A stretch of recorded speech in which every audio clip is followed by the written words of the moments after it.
자, 오늘은 일기도 42페이지 일기도 한번 살펴볼게요. 자, 일기도에서 일기예보. 장난치. 자, 일기예보는 일기도를 분석을 해서 실제로 날씨가 어떻게 변할지를 예측해서 알려주는 일. 작업 순서는 기상 관측을 해. 고층 기상 관측을 해요. 레이더나 위성 등으로 관측을 해. 그리고 기상정보통신, 다른 나라들과 관측 결과를 좀 공유를 해. 그런 다음에 슈퍼컴퓨터로 관측 자료를 분석을 해서 수치 예측 자료를 판단을 해. 그리고 내일 비 올 것 같다라고 분석하여 예보를 생산을 해요. 그런 다음에 인터넷이나 다른 어떤 언론 매체를 통해서 통보를 해주면 됩니다.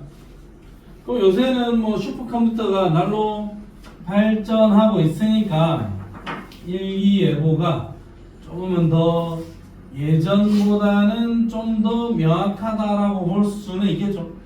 진짜 웬만하면 비 온다 하면 비 오는 것 같더라. 아니더나? 비 온다 하면 딱 비 오는 것 같지 않던가요? 약간 일기예보는 그렇다라는 느낌 정도. 자, 그러면 일기예보를 우리가 보려면 일기도를 작성을 해야 돼요. 자, 일기도는 기온, 습도, 기압, 풍량, 풍속 등을 표기를 해주자. 표기를 해서 일기기호로 써주자. 자, 보통 우리가 뭐 이런 그림으로 그려놨는데, 자, 이렇게 해가지고 색칠 바짝 해서 이런 식으로 나타냈다. 그러면 이 센터 라인에 있는 얘가 구름의 양을 표시한 거예요. 구름의 양. 구름의 양. 그럼 이렇게 시커멓게 표기되어 있으면 구름이 많다라는 겁니다. 구름이 많다라는 거고, 하얗게 표기를 해놓으면 구름이 아예 없다, 맑다. 그 다음에 반쯤 되어 있으면 구름 조금 있다. 이런 느낌으로 이해를 하세요. 이게 구름의 양이야. 구름 양. 그 다음에 이 짝대기의 방향. 짝대기의 이 방향이 풍향이야. 풍향. 자, 만약에 1, 2도에 이렇게 짝대기가 뭐 이렇게 꺼져 있다. 그러면 바람이 요리 불어온다는 이야기입니다. 이렇게. 자, 이 짝대기는 바람이 이렇게 불어온다는 이야기입니다. 이거 무슨 풍? 북, 동, 풍. 요 바람은 북, 서, 풍이 분다는 이야기입니다. 그러면 뭐 어쨌든 뭐 이렇게도 표시할 수도 있고, 자, 이렇게 표시되어 있다면 이거 무슨 풍? 남쪽에서 바람이 불어오제. 남풍이 불어온다라는 이야기입니다. 그럼 저 가운데 있는 저 짝대기의 방향이 풍향을 표시해준다. 그러면 여기에 있는 이 표시는 구름의 양을 표시해주고, 이 짝대기의 방향이 풍향인 거고, 그 다음에 이 밖에다 표시하는 이 기호가 풍속이다. 풍속. 자, 짝대기 있는데 미니 짝대기 하나 있으면 풍속 2m/s. 긴 짝대기만 하나 있으면 5m/s. 긴 짝대기 하나에 짧은 짝대기 하나 있으면 7m/s. 자, 이 알고지게 이렇게 두꺼운 짝대기 하나 있으면 요거는 25m/s. 적절한 풍속을 만들어서 표기해 줄 수가 있을 것 같다. 적절하게 만들면 되겠죠. 그럼 12면 긴 짝대기 2개에 짧은 짝대기 하나 떠주면 긴 거 하나가 5잖아요. 5, 5, 2, 12 이렇게 만들어서 풍속도 표기할 수가 있겠네요. 그 다음에 1, 2도 앞에다가 혹시 여기 뭐 18 이렇게 적혀 있으면 이거는 18도다 이렇게 표기하고, 뒤에 적혀 있는 이 숫자가 중요한데 이게 지금 이거는 나는 좀 표기를 바꿨으면 좋겠는데 굳이 285라고 적어놨습니다. 저게 압력이야. 자, 혹시 기억할 수 있나요? 자, 한바가. 네. 억수로 강한 태풍이 하나 들이닥쳤어. 강한 태풍이 하나 왔어요. 좀 제법 센 태풍이야. 그러면 태풍이라고 하면 열대성 저기압이거든. 그럼 태풍이 평균 압력이 여기 있는 기압이 보통 태풍이라 하면 한 960, 980, 950 요 정도가 적절한 태풍의 기압이야. 압력이 상당히 낮은 편이야. 그러면 실제로 928이라는 이 기압은 좀 상당히 현실적이지 않은 기압입니다. 진짜 강한 태풍도 950이거든. 그럼 928은 좀 상당히 더 세야 되겠죠. 그래서 우리가 기압을 표시할 때 요 뒤에다가 숫자를 285를 표기했다고. 그럼 이 285의 의미가 28.5거든.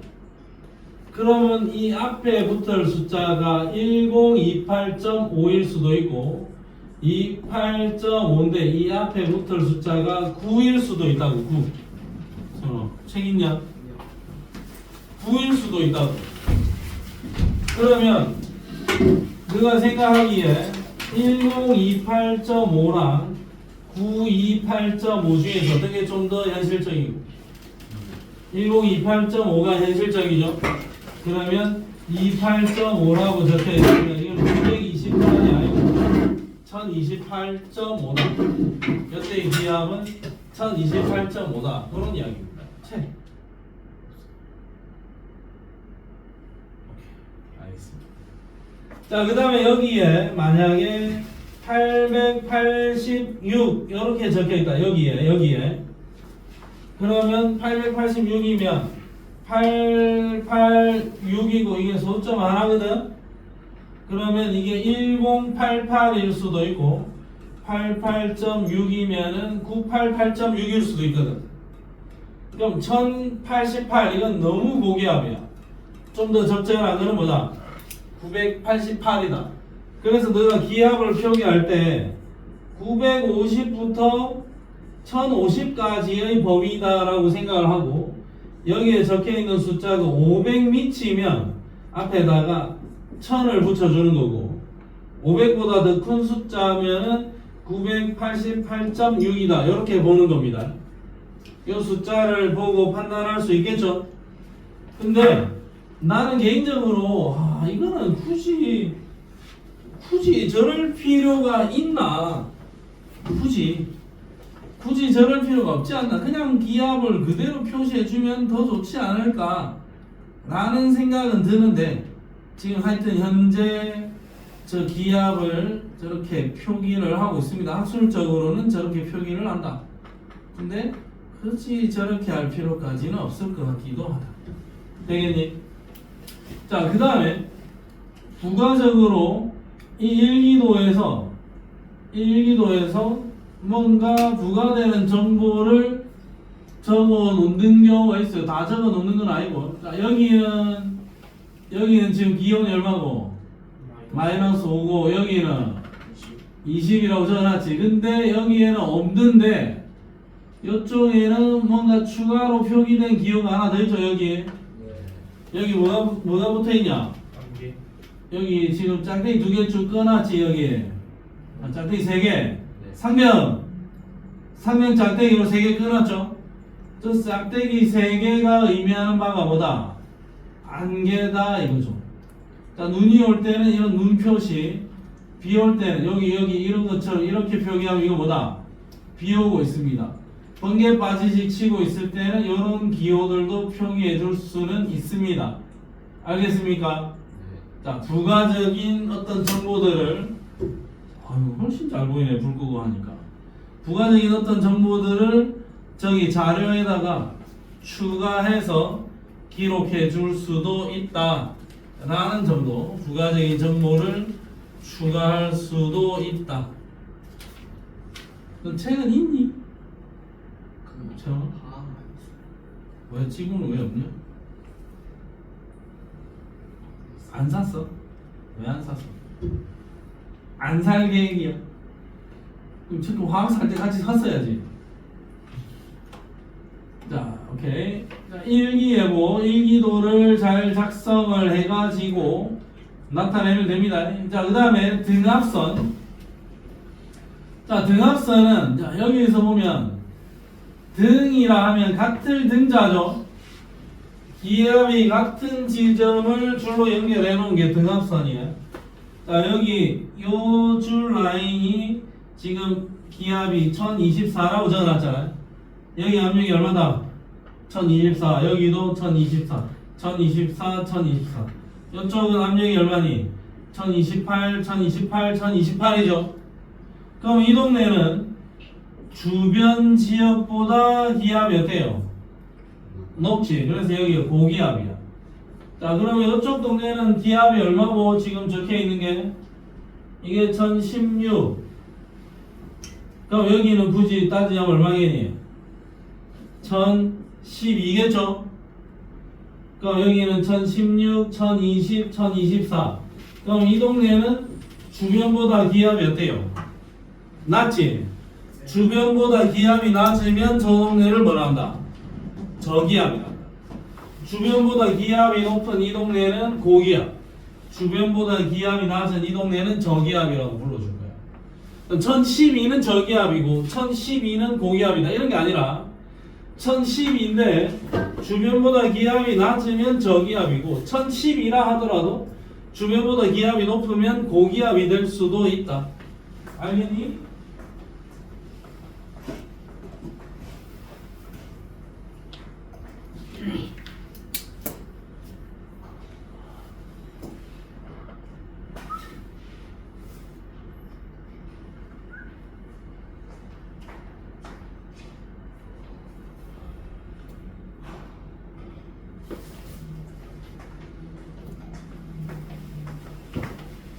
그래서 여기 이 동네가 고기압이냐 저기압이냐는 단순히 기압만 보고 판단할 게 아니고 주변 지역의 기압과 비교를 해서 주변보다 기압이 높으냐 낮으냐 그걸로 판단을 해주라. 자, 그 다음에 전선이라 하면 우리가 중학교 때 배웠을 때 뭐 한랭 전선, 온난 전선 이런 게 있을 수도 있는데 기온이나 풍량, 습도, 강수, 구름, 분포 등 기상 조건이 급격하게 바뀌는 곳에서 전선이 나타난다. 성질이 다른 두 개의 공기 덩어리가 만났을 때 전선이 형성될 수 있고, 자, 이런 전선을 말한다. 온난 전선. 기억나나, 환바가? 이거는 한랭 전선. 온난 전선의 진행 방향과 한랭 전선의 진행 방향이 같지? 자, 이런 전선은 회색 전선. 온난 전선은 위쪽으로 가는데 한랭 전선은 아래쪽으로 간다. 서로 반대 방향으로 막 밀어붙이고 있죠. 이런 전선의 이름은 정체 전선. 알겠니? 기억나? 좀 배웠습니다. 기억 안 나? 자, 한랭 전선, 온난 전선, 정체 전선, 회색 전선, 이렇게 전선의 종류가 4가지가 있을 수가 있습니다. 자, 전선은 저 뒤에 가서 또 자세히 배울 거예요. 자, 그러면 일기도를 해석하는 방법. 바람은 고기압에서 저기압으로 불 거고 등압선의 간격이 좁을수록 강하다. 그러면 등압선의 간격이 좁을수록 바람이 더 강하다. 그럼 여기만 봐도 이 동네보다는 이 동네가 바람이 좀 더 세게 불 것 같고 고기압에서 저기압 쪽으로 이렇게 바람이 불 것 같습니다. 고기압 쪽에서 저기압 쪽으로 바람이 불 것 같고 이 동네보다는 이 동네가 등압선이 촘촘하니까 여기가 바람이 좀 더 강할 것 같다. 촘촘할수록 바람은 좀 더 강하게 분다. 등압선의 간격이 촘촘할수록 바람은 더 세게 분다. 자, 우리나라는 편서풍대에 속하니까 항상 서쪽에서 동쪽으로 날씨 변화가 진행됩니다. 우리나라는 편서풍대니까 지금 우리나라는 여기가 편서풍대야. 위도 30도에서 위도 60도 사이라고. 그러면 우리나라 주변에서 부는 바람은 이쪽에서 부는 편서풍이 주로 분다고. 이렇게 편서풍이 주로 분다고. 위도 30도에서 60도 사이에는 편서풍이 분다고. 그러면 중국에 있는 태풍이 우리나라 쪽으로 흘러내려오는 게 정석입니다. 여기에 있는 어떤 공기 기단이 우리나라 쪽으로 흘러오는 거지, 일본 쪽에 있던 공기 덩어리가 우리 쪽으로 이렇게 흘러오는 경우는 거의 없다. 서쪽에 있던 공기 덩어리가 동쪽으로 흘러나옵니다. 그래서 우리나라의 기후를 예측하려면, 기온을 예측하려면, 지금 내일 좀 비 올란가 하면 일본에 비 오고 있는 게 중요한 게 아니라 여기에 비구름이 우리 쪽으로 넘어올 거니까 서쪽에 있는 어떤 공기 덩어리가 동쪽으로 넘어올 거야. 그러니까 기온이 서쪽에서 동쪽으로, 서쪽에 있던 게 동쪽으로 이렇게 변해온다. 편서풍의 영향 때문에 그렇다. 서쪽에서 동쪽으로. 우리나라는 날씨 변화가 무조건 서쪽에서 동쪽으로 진행됩니다. 그래서 예를 들면 만약에 뭐 전체적으로 봤을 때 혹시 비가 온다면 이 동네만 비가 올 수도 있겠지만 요 동네에 비가 오면 일반적으로 봤을 때는 얘의 흐름이 이쪽으로 넘어올 가능성이 좀 더 높다라는 거죠. 서쪽에서 동쪽으로 진행될 가능성이 훨씬 더 높다. 편서풍계에 속하기 때문에. 자, 전선을 파악하기 위해서는 기상 조건이 급격하게 변화된 곳을 찾고, 그 다음에 기상 조건에 큰 변화가 없는 경우에는 상층 일기도를 확인한다. 이건 우리가 할 일은 아닌 것 같은데요. 자, 그 다음에 그냥 위성 영상이나 레이더 영상을 정확하게 해석해야 됩니다. 1, 2도와 함께 위성 영상이나 레이더 영상을 정확하게 해석을 해보자. 자, 그러면 뒷페이지로 와서 위성 영상 한번 보겠습니다. 위성 영상, 가시 영상, 그 다음에 적외 영상. 일단은 별표를 하나를 쳐놔. 가시광선 영상하고 적외 영상. 일단 하나 기억해놓자. 가두정록, 가두정록, 이거 하나 기억을 하자.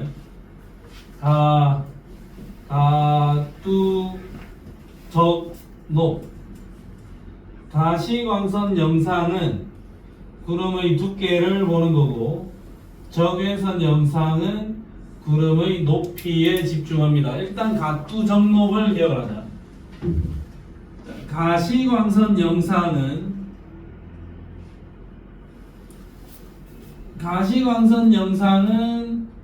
낮에만 촬영이 가능할 겁니다. 가시광선을 보는 거니까 구름이나 지표면에서 반사된 태양 빛의 반사 강도를 보는 건데 밤에는 관측할 수 없습니다.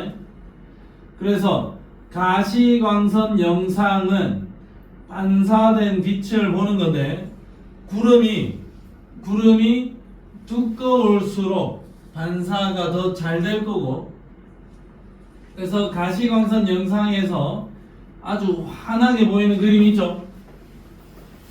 아주 밝게 보이는 그림이 있지. 만약에 이게 가시광선 영상인데 그게 아주 밝아 보인다. 밝게 보이는 이 부분이 구름이 두꺼운 것이다. 가시광선 영상에서 어둡게 보이는 부분은 구름이 없거나 연하게 보이는 부분은 구름이 얇은 거다. 여기는 구름이 억수 두껍습니다. 가시광선 영상은 구름의 두께를 먼저 보여준다. 가시광선 영상은 구름의 두께를 보여준다. 가시광선 영상은 두께. 자, 그 다음에 적외선 영상은 구름의 높이를 보여준다. 적외선 영상은 적외선을 촬영하는 거기 때문에 낮이고 밤이고 전부 다 적외선 캐치가 가능해. 그러면 물체가 온도에 따라 방출하는 적외선의 양을 비교를 하는 건데, 적외선 영상에서 밝게 보이면 이 구름은 높은 곳에 있다. 만약에 여기에도 구름이 있는데 여기는 밝게 안 보이죠? 그러면 이 구름은 낮은 곳에 있는 거다. 밝은 구름이 저 위에, 밝은 쪽이 구름이 좀 더 높은 곳에 있다. 이렇게 해석을 하세요. 높은 곳에 있는 구름은 적외선 영상에서 밝게 보이고 낮은 곳에 있는 구름은 적외선 영상에서 그렇게 밝지 않아 보인다. 가뚜정로 요거 두 개 꼭 좀 잘 기억을 해라. 그 다음에 위성 영상 중에서 수증기 영상을 촬영하기도 합니다. 수증기 영상. 자, 그 다음에 옆에 사이드에서 보면 수증기 양을 캐치를 하는 건데 기억을 해라. 수증기가 많을수록 밝게 보인다. 요건 잘 이야기 안 하는데 원래 적외선 영상하고 가시광선 영상만 이야기를 하는데 또 수증기 영상까지 이야기를 해놨습니다. 그러면 가시광선 영상은 밝게 보이면 두께가 어떻다? 두껍다. 적외선 영상은 밝게 보이면 높이가 어떻다? 높다. 수증기 영상에서 밝게 보이면 수증기를 많이 포함하고 있는 거다. 그러면 수증기도 많이 포함하고 높고 두께에 따라서 영상에서의 밝기가 판단이 되겠죠.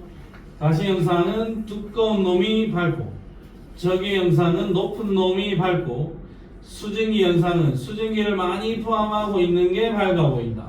수증기가 적으면 어둡게 보인다.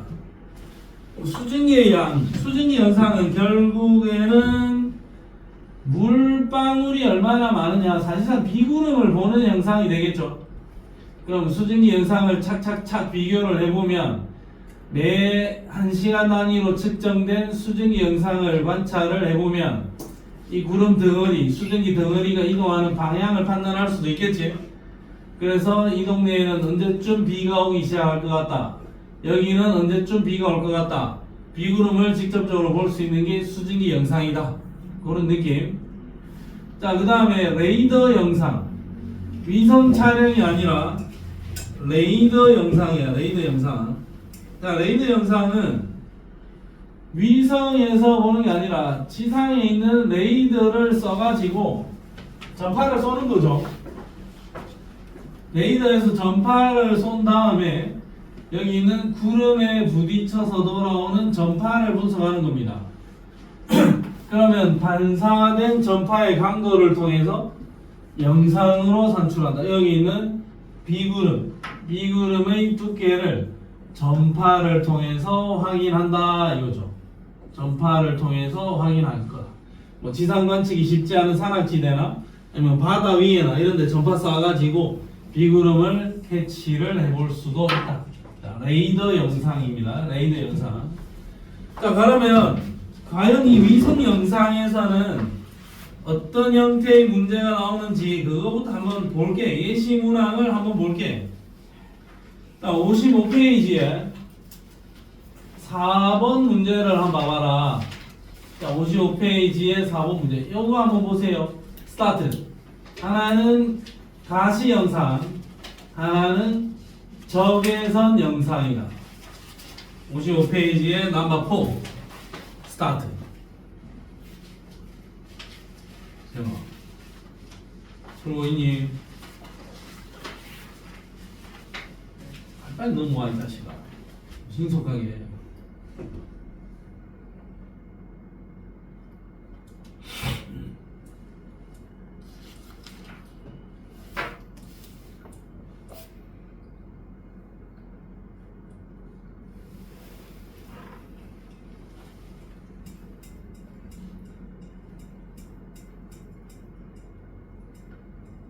수호 몇 번? 중앙부 대표 세영이 몇 번? 3번. 가시 영상은 가시광선 찍는 거니까 낮에만 볼 수 있겠죠?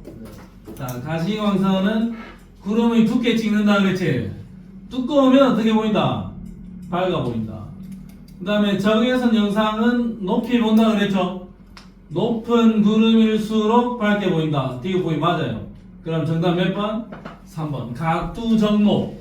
가뚜정로. 오케이. 됐습니다. 자, 그 다음에 44페이지로 오세요. 44페이지. 고기압 and 저기압. 아이고 쉽네.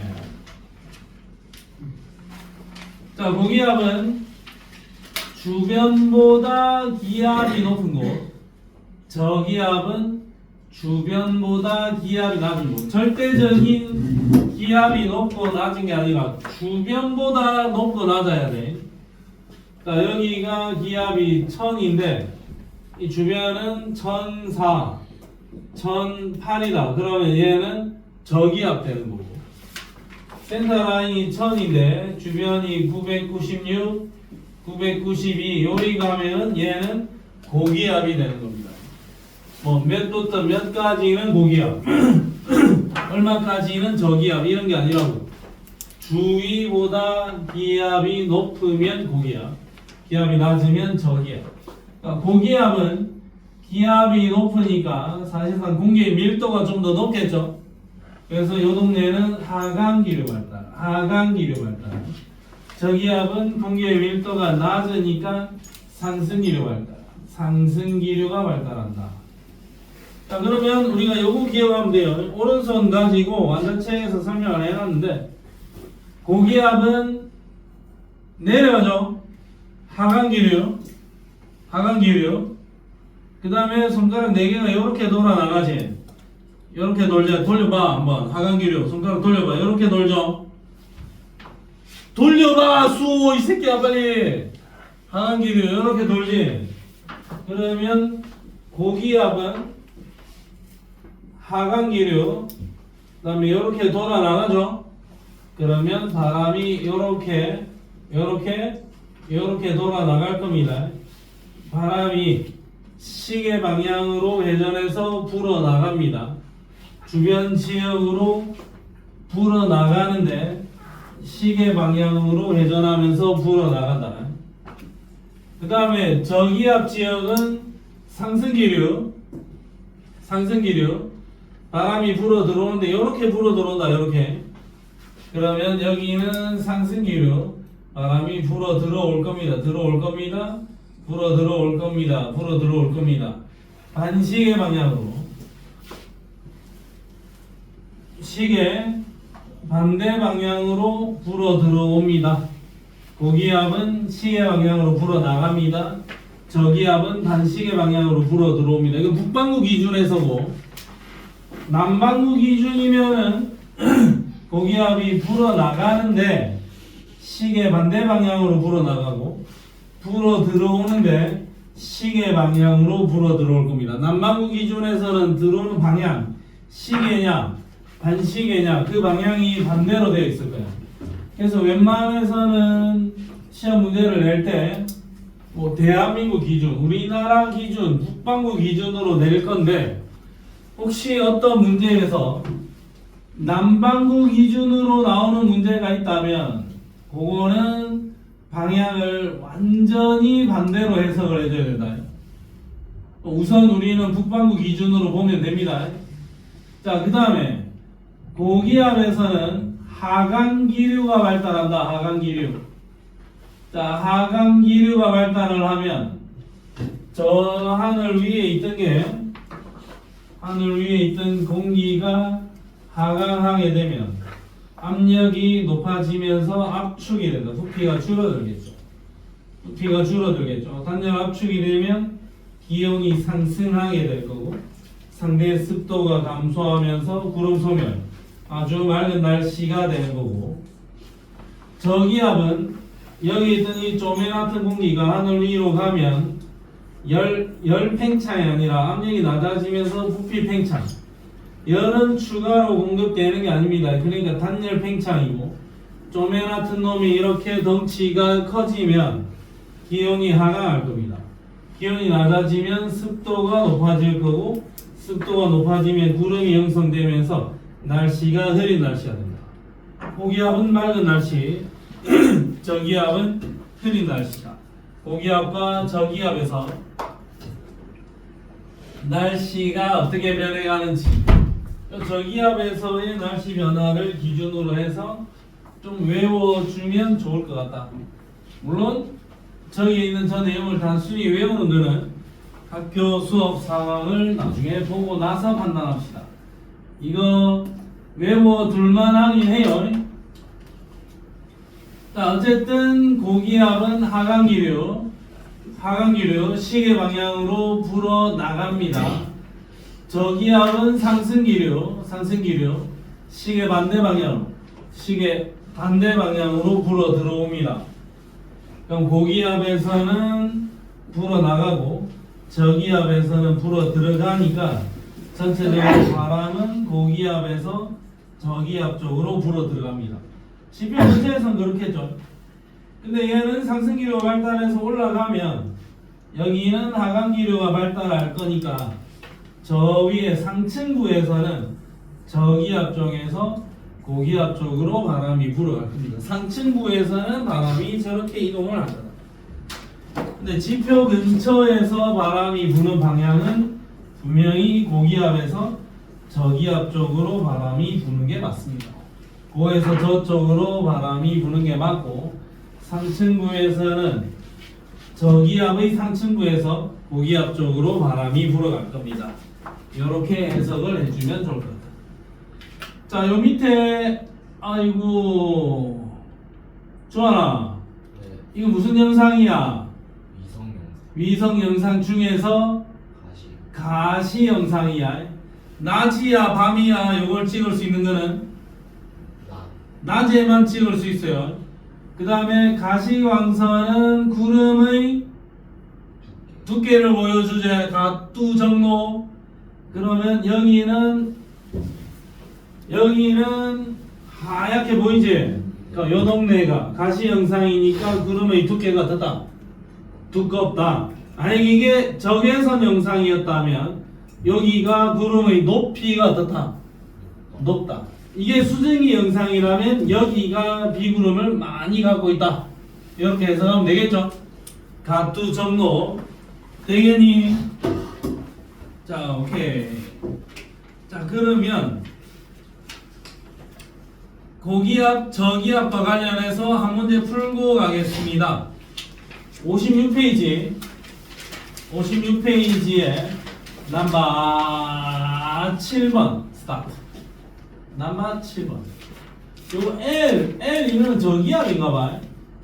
H 이거는 고기압인 것 같아요. L은 low, H는 high.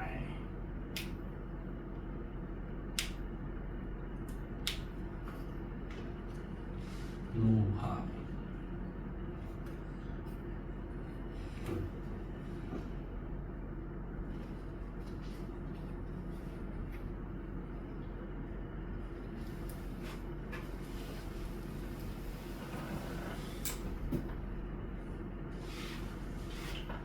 가뚜 정로.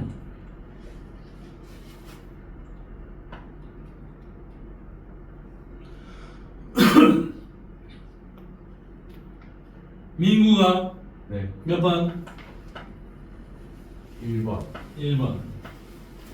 준우 몇 번? 1번. 1번. 추징이 몇 번? 1번. 1번. 자, A는 저기압, L은 저기압이고 공기가 상승기류 반시 한번 왜 지우냐? 네. 아니. 저 3번 해가. 몇 번? 3번. 한번 살짝 지우면 지우니? 저기압이고 저기압은 상승기류 시계 반대 방향으로 모여드는 곳이다. 그러면 공기가 모여든다, 수렴한다. 오케이. 고기압이고 저기압이니까 여기서 이런 바람이 불겠죠. 동서남북 적어놨잖아요. 그러면 동쪽에서 바람이 불어온다. 동쪽에서 바람이 불어오면 이게 동풍이야. 서풍이 아니고 동풍이야. 동쪽에서 불어오면 동풍이야. 자, 고기압 지역은 하강기류 발달하겠죠. 하강기류 발달해서 날씨가 맑아야 됩니다. 이거 보기 잘못되어 있네. 정답은 몇 번? 1번일세. 1번일세. 이거는 국방부 기준이니까 이대로 해석을 해주면 되겠습니다. 자, 그 다음에 별거 없다. 자, 돌아가자. 46페이지로 갑시다. 자, 46페이지에 고기압이 있는데 그 고기압이 정체성 고기압이 있고 이동성 고기압이 있습니다. 정체성 고기압은 주위로 이동하지 않고 한 자리를 틀고 한 자리에 머무르면서 아주 오랜 시간 동안 영향을 미쳐주는 비교적 규모가 큰 고기압이에요. 여기서 말하는 뭐 아주 오랜 시간이라 하면 우리나라 주변에서 한 3개월 정도라고 보면 돼요. 자, 지금 겨울철이지? 겨울철에 우리나라가 이렇게 있으면 여기 있는 이 시베리아의 고기압이 형성이 될 거고 이 고기압이 진을 치고 있다. 그럼 북태평양에 저기압이 형성되면서 고기압에서 저기압 쪽으로 바람이 잔뜩 불 겁니다. 그래서 우리나라 겨울철에는 시베리아에 형성되어 있는 이 정체성 고기압이 우리 쪽으로 강한 바람을 밀어 넣어준다. 그럼 이쪽에서 찬바람이 계속 날라오겠죠. 그럼 우리 계속 좀 춥다 이거지. 얘가 많이 세져가지고 많이 보내주면 그 주는 좀 더 춥고 얘가 좀 세력이 약해지면서 많이 안 보내주면은 조금 따뜻한 날도 있고 많이 보내면은 춥고 이번 주는 좀 많이 보내주는 것 같아. 수호야. 아니요.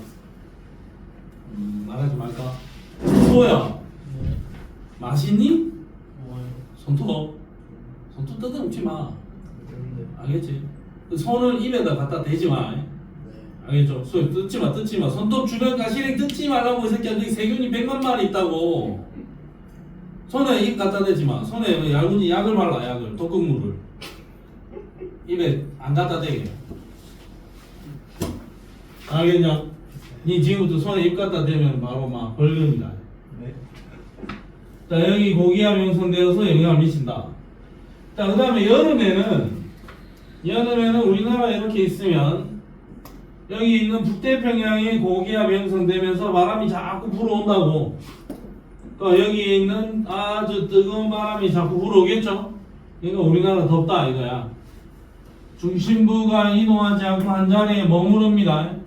그리고 비교적 오랜 시간 동안 우리한테 영향을 주는 규모가 큰 고기압, 그게 정체성 고기압, 시베리아 고기압, 겨울, 북태평양 고기압, 여름에 형성이 될 겁니다. 대표적으로. 그 다음에 이동성 고기압은 이거는 뭐 대단한 게 아닌 게 정체성 고기압이 형성된 상태에서 거기에서 떨어져 나와서 이동하는 쪼매난 고기압, 덩치가 작은 미니미 고기압, 미니미 고기압이야. 자, 그러면 우리나라는 편서풍 지대이기 때문에 대체로 기압은 고기압이든 저기압이든 이동 방향이 이 방향이 될 겁니다. 그러면 이쪽에 만약에 어떤 고기압이 있는데 이 고기압 덩어리가 하나 떨어져 나왔다. 그럼 잔챙이에도 고기압이겠죠? 그러면 얘가 이쪽으로 이동을 할 겁니다. 대체로 서쪽에서 동쪽으로 이동하는 형태일 거야. 대체로 서쪽에서 동쪽으로 이동합니다. 동쪽에서 서쪽으로 이동하는 케이스는 잘 없습니다. 거의 없다. 동쪽에 있던 고기압이 좀 있으면 우리나라를 지나갈 거고 좀 있으면 동해바다 쪽으로 빠져나가는 형태가 될 거야. 그러면 고기압이면 날씨가 맑나 흐리나? 날씨가 맑죠? 그러면 고기압이면 날씨가 맑다 이거야. 그러면 고기압 지나가고 나서 중간중간에 쪼매난 저기압이 올 수도 있죠. 저기압이 왔을 때는 날씨가 어떨 거다? 흐릴 거다 이겁니다. 그러면 얘는 이동성 고기압 같은 경우에는 손톱 뜯지 말라고 손 두 개 떼라고 이 새끼야. 손 두 개 양손을 붙이지 마. 떼! 입에 넣지 말고 손톱 가시르기 뜯지도 마. 양손을 갖다 대지 마. 양손을 띄워.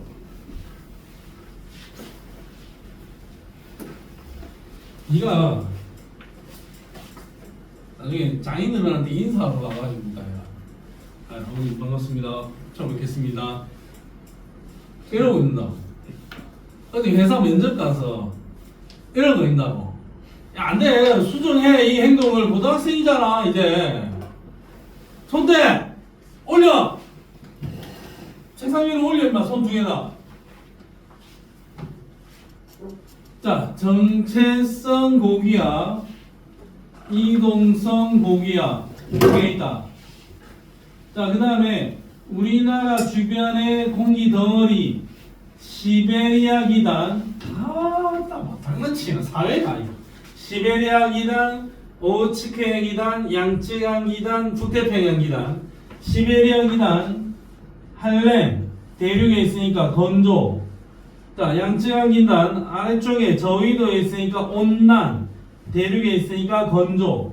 오츠케 기단, 한랭, 바다 위에 있으니까 다스.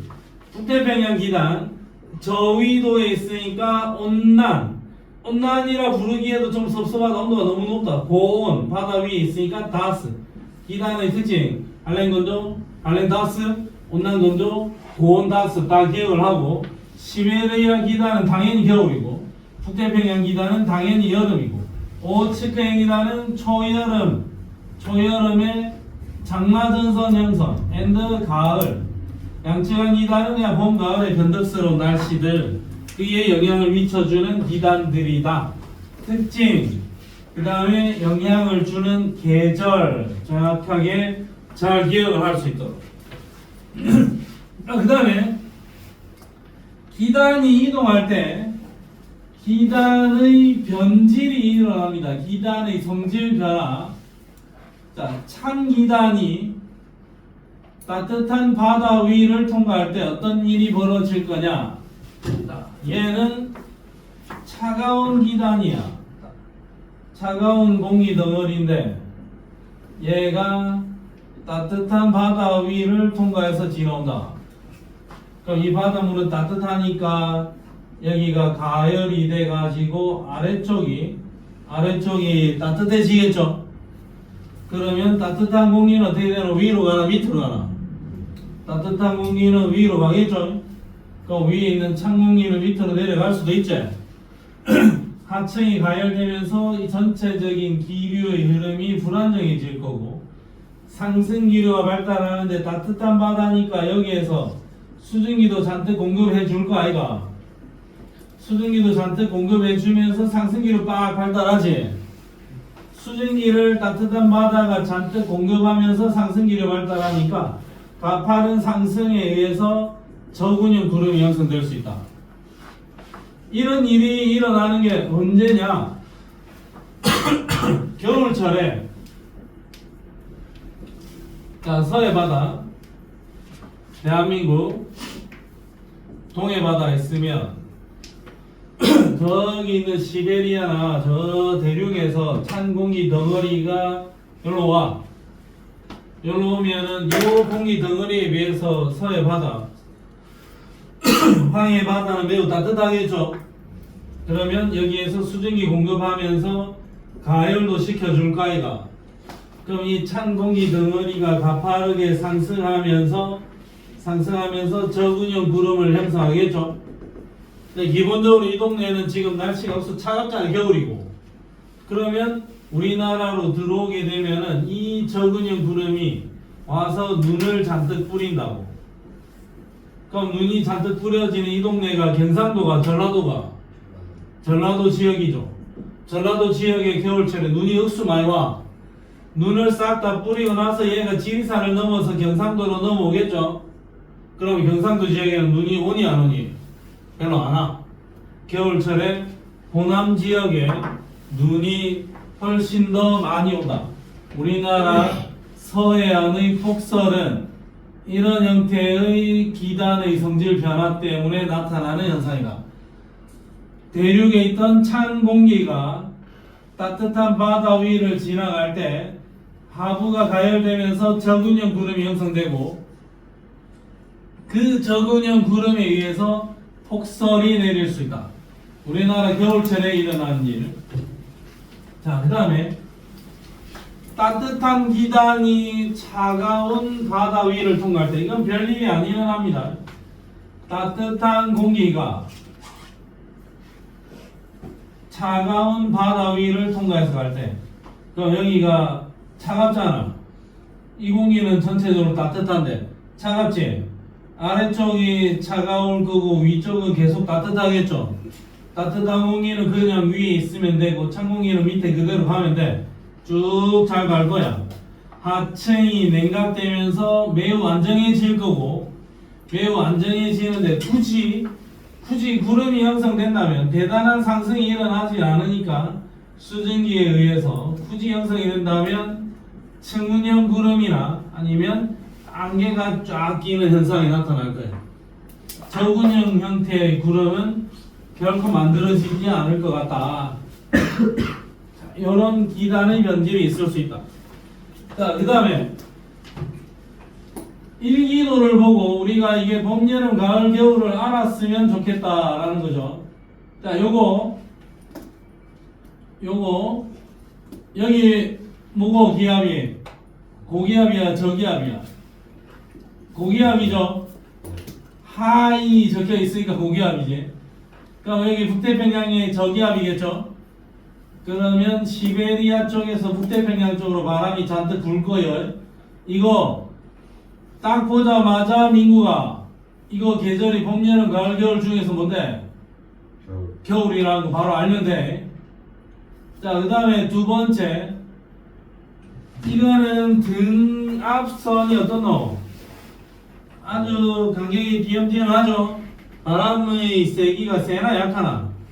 바람 매우 약하지.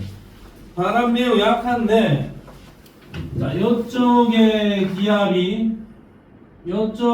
기압이 태평양 바다 쪽이 고기압이고, 요쪽이 1004, 1008 저기압이야 전체적으로. 그럼 여기는 1012, 1020 막 이렇게 된단 말이죠. 그럼 여기서 이런 식으로 바람이 불겠죠. 그럼 이건 딱 봐도 계절이 뭐다? 여름. 그 다음에 요 그림은 저기압, 고기압, 저기압, 고기압과 저기압이 막 변덕스럽게 다가오고 있죠. 그럼 얘는 지금은 우리나라가 날씨가 어떻겠냐? 저기압 영향권이라고 보면 날씨가 좀 흐리다고 볼 수 있겠지? 좀 있으면 어떻겠니? 그 옆에 있는 고기압이 다가올 거니까 날씨가 다시 맑아지겠죠? 그리고 또 며칠 있으면 얘가 이렇게 다가올 수도 있기 때문에 얘가 다시 올 때쯤 되면 다시 흐려질 수도 있겠죠? 날씨가 맑았다가 흐렸다가 날씨가 변덕이 심하다. 우리나라의 봄철, 가을철의 이야기다. 근데 선생님 이거 봄이에요? 가을이에요? 모르겠다. 봄 아니면 가을이다. 봄, 가을은 구분이 명확하게 안 됩니다. 그럼 너가 구분할 수 있는 거는 이거 딱 보고 이거 겨울입니다. 이거 여름입니다. 애매합니다. 애매한 거는 싹 다 봄, 가을입니다. 애매한 것들은 봄, 가을이고 여름이다, 겨울이다만 명확하게 구분 지어주면 되겠다. 알겠니? 자, 그 다음에 47페이지에 저기압과 날씨 이야기 먼저 하겠습니다. 자, 보세요. 저기압. 기본적으로 저기압이면 날씨가 어때? 맑아, 흐려? 흐려. 자, 저기압은 규모에 따라 중규모 고기압과 종관규모 저기압으로 구분한다. 종관규모라는 표현이 조금 애매한데 중규모 고기압이라 하면 사이즈가 그렇게 크진 않다라는 겁니다. 중규모면은 어느 정도냐면 저기압인데 예를 들면 한 진주시만한 저기압 한 경상남도만한 저기압 그 정도는 전부 다 중규모로 갈게. 진주시 끝에서 끝까지 거리가 한 몇 킬로나 될 것 같노? 자전거 타본 사람 혹시 알 수 있다? 30km. 어? 30km. 30km는 되나? 아니. 될 거야. 저기 면단위 끝에서 면단위 끝까지는 한 30km 좀 될 거야. 근데 우리가 시내 지역만 생각을 하면 여기서 저 경상대학교에서 4천 넘어가는 경계이체 그까지 한 10km 정도다. 여기서 평고등까지가 한 5km, 6km 정도야. 평고등 끝에 경해오고 진양호 물방울간 그까지가 한 8km, 9km 정도 될 겁니다. 직선거리로. 그러면 진주시만 우리가 알고 있는 진주시 시내 지역만 놓고 보면 진주시만한 크기의 저기압이 있다. 그 중규모라고 보자. 경상남도는 좀 크긴 큰데 경상남도 한 절반쯤 되는 저기압이 있다. 가도 중규모라 치자. 근데 종관규모라는 크기를 이야기를 하려면 얘는 우리나라 전체보다 좀 커야 돼, 덩치가. 그러니까 종관규모 저기압이다 이 정도 이야기를 하려면 우리나라 전체를 집어삼킬 수 있는 크기는 돼야 돼. 알겠죠? 자, 태풍이 영향을 미친다. 또는 저기압 영향권에 와서 전국적으로 비가 온다. 그러면 그 저기압은 종관규모 저기압이 될 거고, 비가 오는데 이런 경우도 있어. 초전도에는 비가 오는데 평고동에는 비가 안 온다. 이 정도도 있습니다. 그 정도는 중규모 저기압. 푸르지오는 비가 오는데 해모로는 비가 안 온다. 이럴 수도 있어요. 이 정도 규모의 차이도 있을 수 있어요. 극단적인 경우에는 내 차 앞쪽에는 비가 왔는데 뒤쪽 그럴 수도 있잖아. 경계선에 있으면.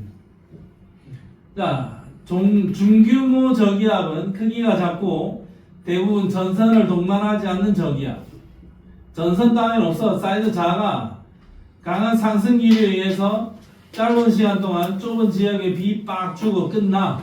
대체로 소나기와 함께 천둥 번개 정도는 동반할 수도 있습니다. 근데 종관규모 저기압은 덩치가 크다 이거야. 대한민국을 전체적으로 뒤덮을 정도로 덩치가 크다. 전선을 동반하는 저기압. 전선을 동반하면은 우리가 이야기하는 전선을 동반하는 저기압. 일반적인 우리 온대 저기압 이야기할 수 있겠죠. 중학교 때 배웠던 온대 저기압. 여기에 온난전선, 뒤쪽에 한랭전선. 혹시 기억나는지 한번 보자. 여기에 바람이 부다. 이거 무슨 풍? 남동풍. 여기는 남서풍. 여기는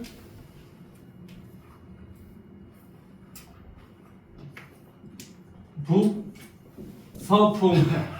남동풍, 남서풍, 북서풍이 부는 이런 온대 저기압. 중학교 때 배웠던 거고 지금 좀 있으면 또 나올 거야. 그러면 저기 있는 저 온대 저기압은 여기에서 온난전선과 한랭전선, 온난전선과 한랭전선을 동반해서 우리나라를 덮치겠죠. 그러니까 이 온대 저기압은 종관규모 저기압이라고 볼 수도 있습니다. 한번 제대로 영향을 미치면 우리나라 전역에 영향을 준다. 자, 그 다음에 전선 앤 전선면 한랭전선 먼저 살펴보겠습니다. 한랭전선. 자, 한랭전선은 따뜻한 공기가 있었는데 거기에 차가운 공기가 들이닥친 거야. 한랭전선은 간단하게 이렇게 표현하면 해도 된다. 지평선이 있고 따뜻한 공기가 있는 곳에 차가운 공기가 들이닥쳐서 이 찬 공기가 따뜻한 공기의 아래쪽을 치고 들어가는 겁니다. 그러면 여기 있던 따뜻한 공기가 갑자기 찬 공기에 의해서 쫓겨나겠죠. 가파르게 상승을 하게 될 거야. 그러면 가파르게 상승을 하면 구름이 형성된다. 구름이 형성된다. 이 구름은 저군형 구름이 형성된다. 찬 공기가 들이닥쳐서 가파르게 상승했다. 그러면 여기가 전선이 되겠죠. 한랭전선은 이렇게 표현을 해주면 되겠지. 한랭전선, 이 전선이고 따뜻한 공기가 찬 공기가 만나는 이 라인, 여기 이 라인을 전선면이라고 하면 됩니다. 이 라인이 전선면.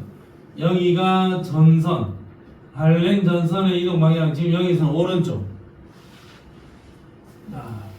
따뜻한 공기가 머물러 있는 곳에 찬 공기가 들이닥치는 거예요.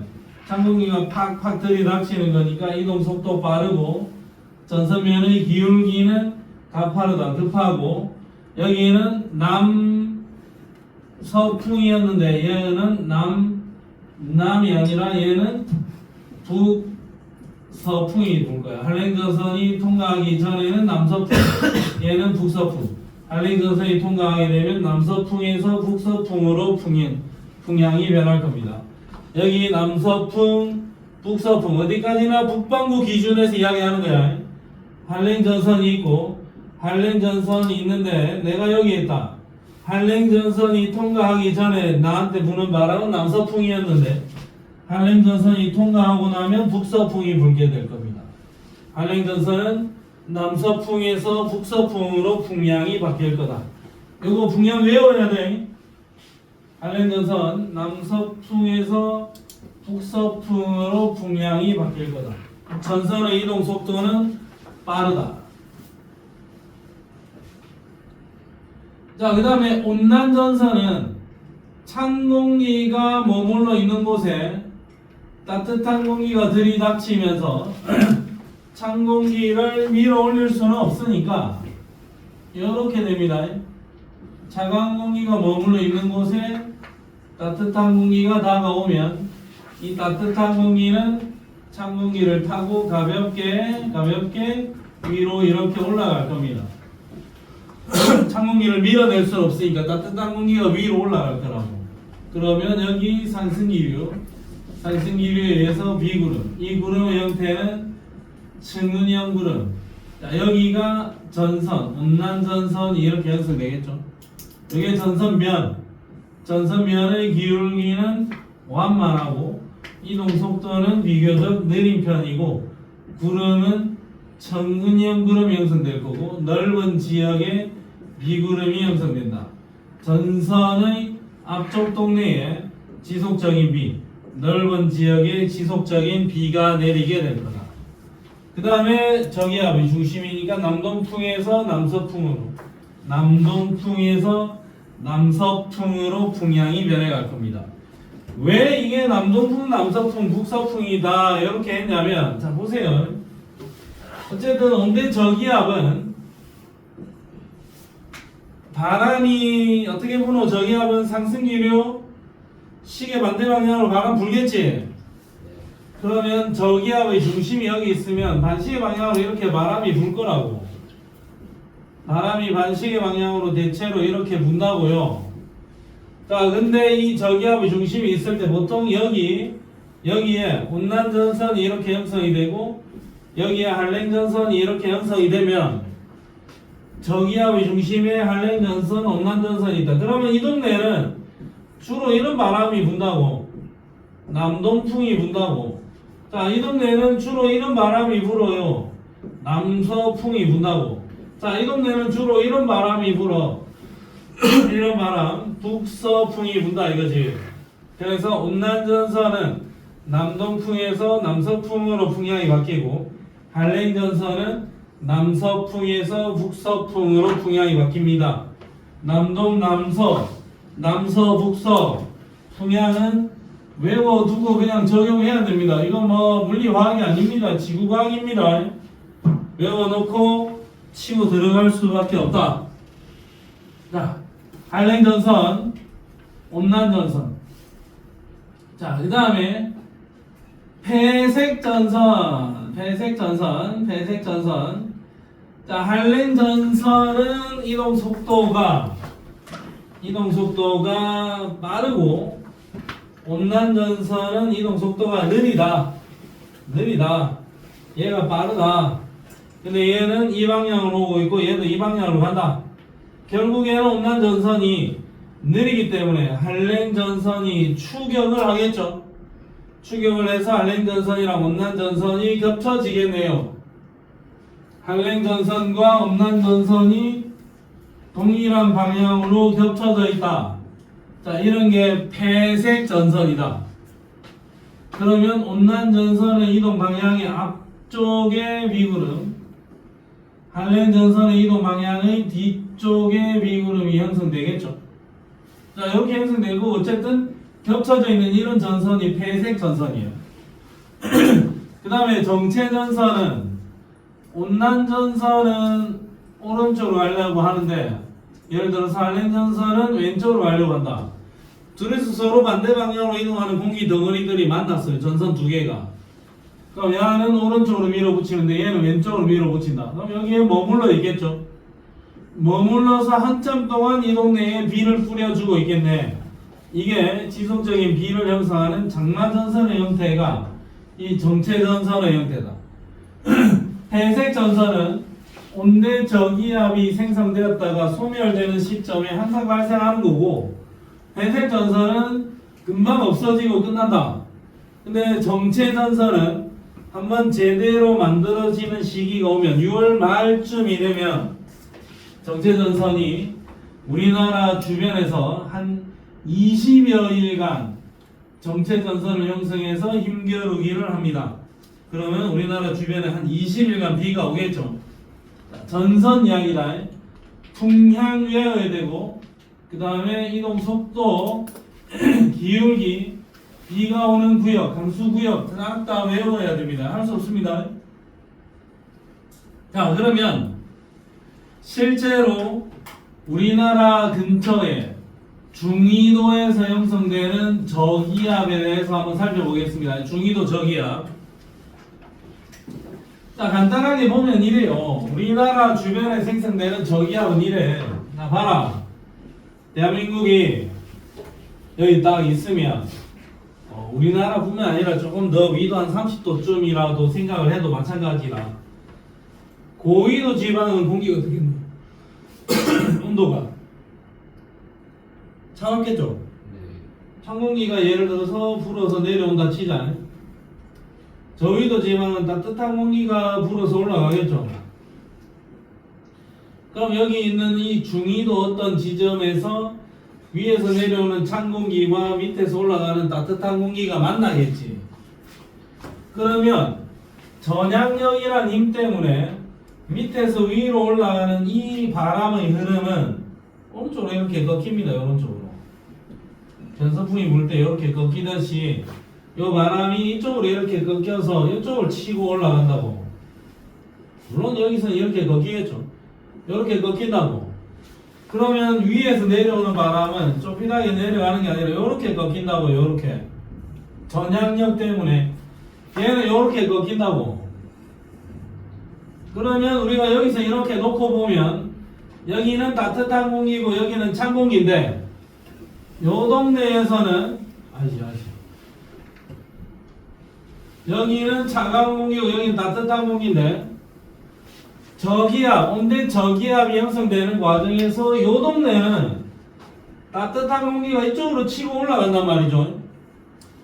그러면 저기압의 중심이면은 요 동네는 찬 공기 있는 곳에 따뜻한 공기가 밀고 올라가잖아요. 여기 무슨 전선? 온난 전선이 이쪽에 형성될 거야. 그 다음에 요 동네는 세력싸움이 어떻게 되느냐? 찬 공기가 일로 밀어붙인다고. 따뜻한 공기는 이쪽에 그렇게 세지 않습니다. 또 위쪽에 있는 차가운 공기가 아래쪽에 있는 따뜻한 공기 쪽으로 밀어붙이겠지. 그러면 여기서는 위에 있는 찬 공기가 밀어붙이는 할렌 전선 형성됨. 여기 저기압의 중심이고 오른쪽에 온난 전선 형성, 왼쪽에 할렌 전선 형성. 여기를 기준으로 따신 공기는 이쪽으로 밀고 올라가고 찬 공기는 여기 밀고 내려온다. 그러니까 결론은 이거인 거죠. 사각형 놓고 보면 여기는 따다. 그러니까 여기는 요리 치고 올라간다. 무슨 전선? 온난 전선. 여기는 요로 치고 내려온다. 여기 무슨 전선? 할렌 전선. 여기 저기압의 중심이다. 온난 전선, 할렌 전선 형성이 될 거다 이거죠. 그럼 요 그림에서 똑같은 그림을 이야기하는 게 자, 방금 내가 설명했던 그림입니다. 여기 불을 잠깐 꺼볼까요? 자, 중위도 지역에서 찬 공기와 따뜻한 공기가 만났지. 자, 근데 따뜻한 공기는 어느 쪽으로 친다? 오른쪽으로 치고 올라가고 찬공기는 왼쪽으로 치고 내려오죠. 그런 과정에서 오른쪽에서 온난전선 형성되고 왼쪽에서 할렌전선 형성이 됐죠. 그러면 아주 예쁜 온대 저기압이 만들어진 거고, 그 다음에 온대 저기압이 아주 예뻤는데 할렌전선의 이동 속도가 더 빠르잖아요. 그러니까 회색 전선이 서서히 형성되기 시작했어. 여기서 보면 조금씩 겹쳐졌죠. 그 다음에 요리 되면 어떤 너? 할렌전선의 이동 속도가 빠르니까 좀 더 많이 겹쳐졌지. 그 다음은 아주 많이 겹쳐지겠죠. 자, 아주 많이 겹쳐지고 나면 결국에는 얘 단계 다음은 어떻게 되느냐? 따뜻한 공기는 전부 다 상층부로 올라가고 찬 공기는 전부 다 하층부로 올라가. 차가운 공기 밑에, 따신 공기는 위. 원래는 아래쪽에서 따뜻한 공기가 올라가고 위쪽에서 찬 공기가 내려왔는데, 얘네들이 만나서 서로 힘겨루기를 하다 보니 따뜻한 공기는 싹 다 찬 공기 위로 가버리고 찬 공기는 전부 다 따뜻한 공기 아래쪽으로 내려와서 깔렸다 이거죠. 그러면 따뜻한 공기는 위쪽에 갔고 찬 공기는 아래쪽에 왔지. 그러면 이제 더 이상은 기압이 아니잖아. 저기압이 아니잖아. 그러면 이런 상태가 되면 이제 저기압이 소멸이 된 겁니다. 그러면 저기압 소멸됐어. 그럼 이제 비 안 와. 여태까지는 비가 많이 왔어요. 비가 안 온다 이거지. 자, 그러면 결국에는 온대 저기압 관련되는 문제가 나올 건데, A 구역에 온난 전선의 앞쪽이니까 여기 강수 구역 펼쳐지겠죠?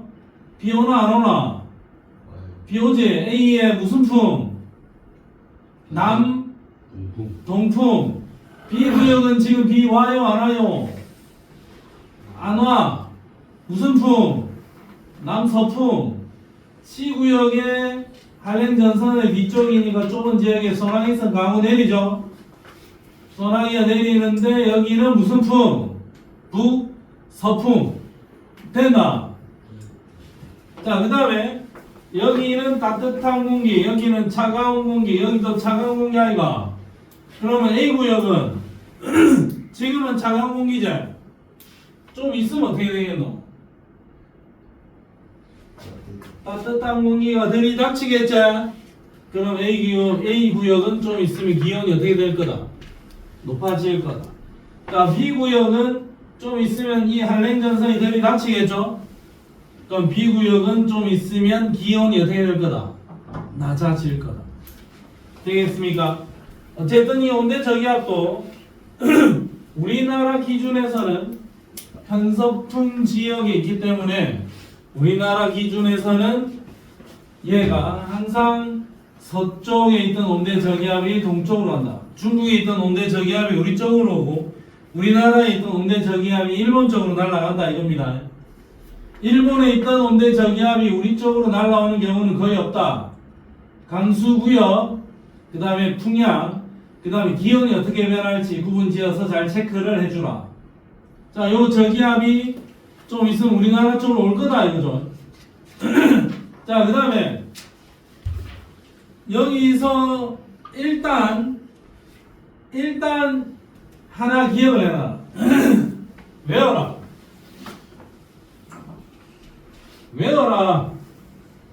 아시 외워라. 아시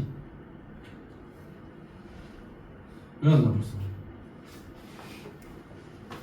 자, 대한민국 이렇게 있죠. 자, 진주 여기 있다. 자, 온대 저기압이 요렇게 통과를 해가면 요렇게 통과를 해가죠. 그러면 경남 진주는 이 온대 저기압이 통과한 경로의 아래쪽이지. 아랫동네죠.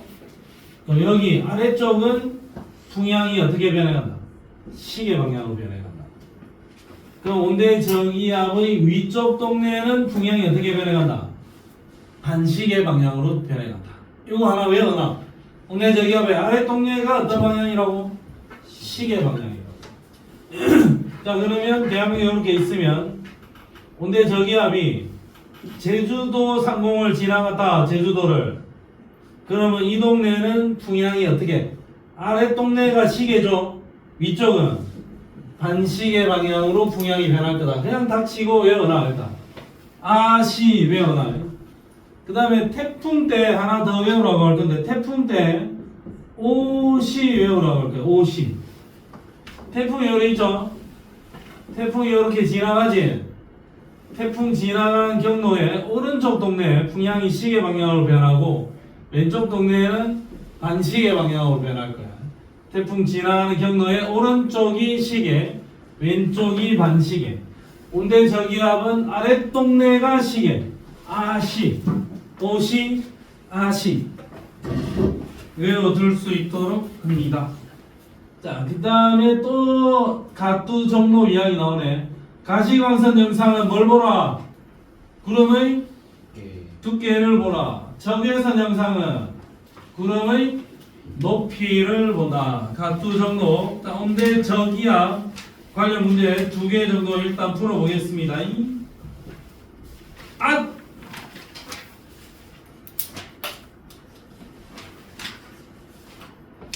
자, 58페이지에 5818 58쪽에 18번 스타트.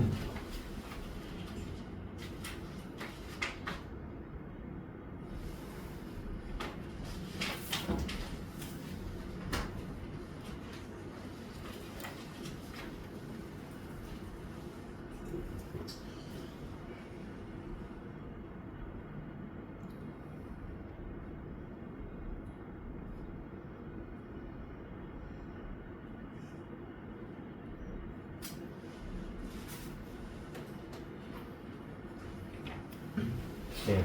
음. 아래쪽이 시계 방향이라 했잖아요. 시계 뭐가 시계 방향으로? 풍향이 시계 방향으로 변해간다고. 아랫 동네가. 혹시 물어보면 풍향이 시계 방향으로 변해간다. 물어볼 일이 있을 수도 있다 나중에. 자, 세훈아 몇 번?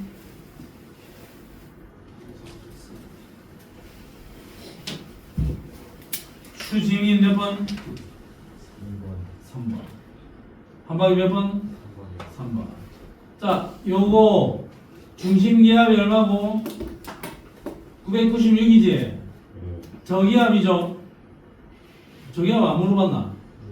자, A 지역에 북서풍이 분다. 자, 풍향 온대 저기압 이거 남동 남서 북서 A구역 북서풍 맞죠? B구역은 날씨가 굉장히 맑고 화창하잖아. B구역 자체는. 근데 C구역은 온대 저기압의 앞쪽이니까 넓은 지역의 비구름 형성, 한랭전선의 뒤쪽에 좁은 지역의 비구름 형성. 여기는 구름이 아예 없어. B 지역은 C 지역보다 구름이 적을 겁니다. 그 다음에 기압이 가장 높은 곳. 기압이 가장 높은 곳은 숫자만 보면 안 되겠나? 여기 C 기압 얼마니? 1000. A는 뭐 한 1003쯤 될 거고 B 구역은 한 1006쯤 되겠죠? 얘가 1000이네. 기압이 제일 높은 곳은 누구다? B 구역입니다. 틀렸습니다. 정답 몇 번? 3번이다. 기압은 숫자만 봐도 되고 혹시 숫자가 표기가 안 돼 있으면 얘가 저기압이잖아. 저기압의 중심에서 멀어질수록 기압은 높아질 겁니다. 알겠습니까? 자, 오케이. 자, 그 다음에 21번 문제 스타트.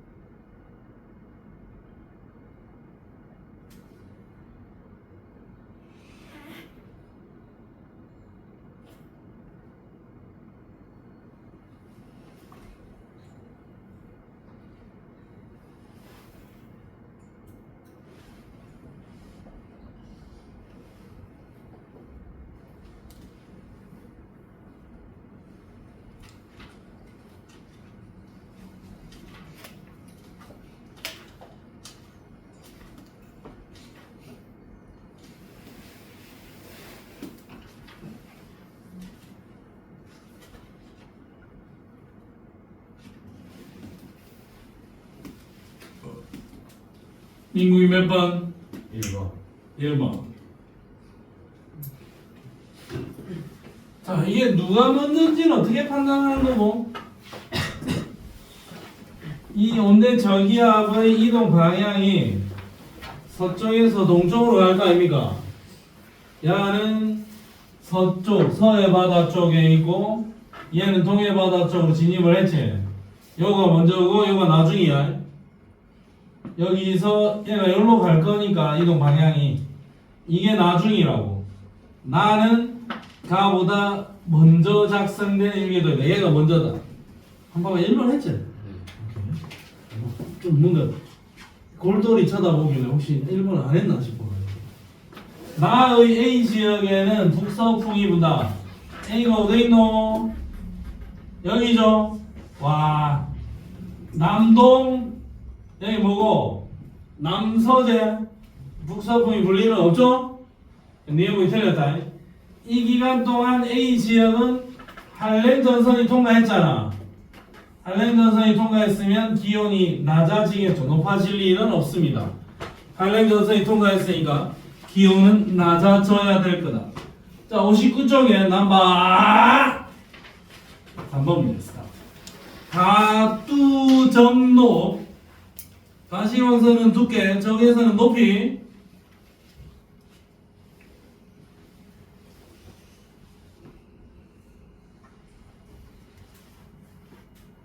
근데 소야, 나 하나 궁금한 게 하나 생겼는데 물어봤대요.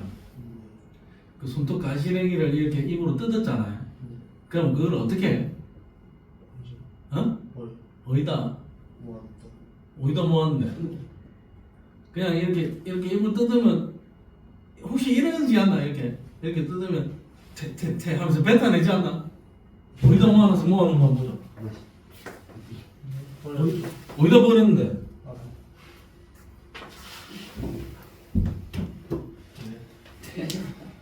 그럼 이가 손톱 가시래기를 이렇게 퇴퇴 뱉으면 옆에 책상이나 이런 데도 튀어갈 수도 있잖아. 튀어갈 수도 있잖아, 솔직히. 바닥에다 다 버리나?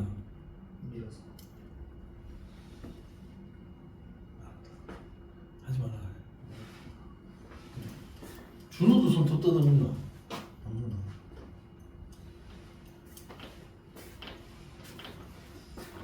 소 몇 번? 풀고 있어요. 아, 지금 빨리 풀어.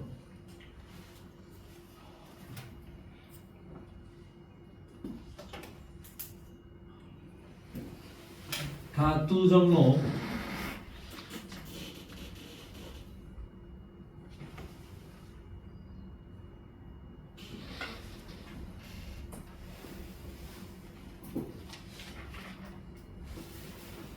왜 지민이가 뭐 답지가 와 답을 체크해놨어. 지민 걸 자꾸 보노. 같아 민구가 지민이랑 못 봤어요. 안 보나. 지민 안 보여주나? 같아요. 같아. 그러면 뭐 거의 99%의 확률로 정답이라고 보면 되겠죠. 수호 몇 번?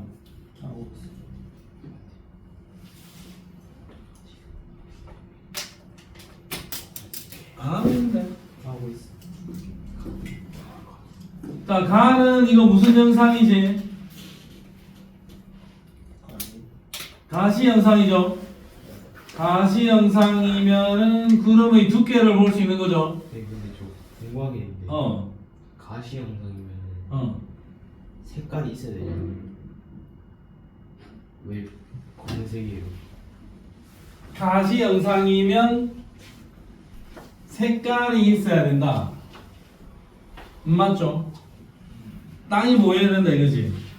약간 검은색인 게 낮인데 쟤는 그냥 까맣게 만든 거야. 나머지 흰 부분 빼고는 일부러. 네. 그러니까 여기 뭐 숲이 있어야 되고 바다 보여야 되고 그런다 이거지. 네. 그러니까 가시 영상은 구름의 두께. 가시광선 영상으로 찍었을 때 두꺼운 곳이 밝게 보이고 안 두꺼운 곳은 어둡게 보이거든. 근데 어두운 게 아니고 푸른 초원이어야 되지 않느냐 이 말이다 이가. 네. 그러니까 밝게 보이는 부분을 빼고 나머지는 싹 다 그냥 어둡게 처리를 한 거야. 가공을 그렇게 한 겁니다. 알겠습니까? 그래서 여기 이 땅이 안 보인다 이거죠. 그냥 어둡게 칠을 한 거야. 가형상은 가시형상이니까 당연히 낮에 측정을 해야 되겠지. 자, A는 밝고 B는 어둡죠. A와 B 중에서 어느 쪽이 더 구름이 두껍냐? A가 더 두껍겠죠. 밝은 부분이 두껍다. A 지역의 구름은 주로 전선 남쪽의 기단에서 공급받은 수증기로 형성된다. A 지역의 기단은 구름은 결국에는 남쪽에서 흘러오는 이 바람, 이 공기의 흐름에 의해서 공기 덩어리가 수증기를 만들어내겠죠. 결국에는 밑에서 올라가는 이 기단의 흐름은 남쪽에서, 저기 남쪽에서 수증기, 따뜻한 바닷물에서 증발한 수증기를 토대로 해서 이쪽에 비구름이 형성될 것이다.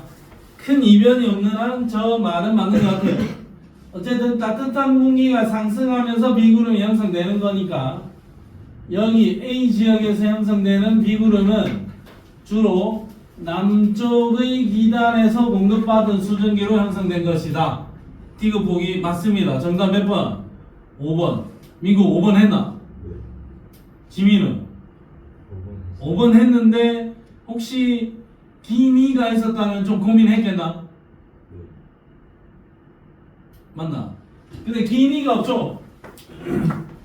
자, 그러봐라. 어차피 북쪽에서 내려오는 이 공기는 대륙에서 흘러내려온 공기이기 때문에 수증기가 사실상 거의 없어. 바다 위에서 올라온 이 공기의 흐름이 수증기를 갖고 있다고. 그러면 저 위쪽에서 내려오는 찬 공기랑 위에서 올라온 따뜻한 공기가 만나면 어쨌든 찬 공기 위로 따뜻한 공기가 올라가잖아. 그러니까 여기서 비구름을 잔뜩 만들어낼 거 아닙니까? 이 비구름에 수증기를 공급해 준 거는 전부 다 이 따뜻한 공기의 흐름이다 이거죠. 그러면 남쪽의 기단에서 공급받은 수증기로 비구름이 형성된 것이다. 디귿 보기 어때? 맞다. 정답 몇 번? 5번으로 들어가겠다 이겁니다. 남쪽에서 올라온 그 공기의 흐름에 의해서 비구름이 만들어진 것이다.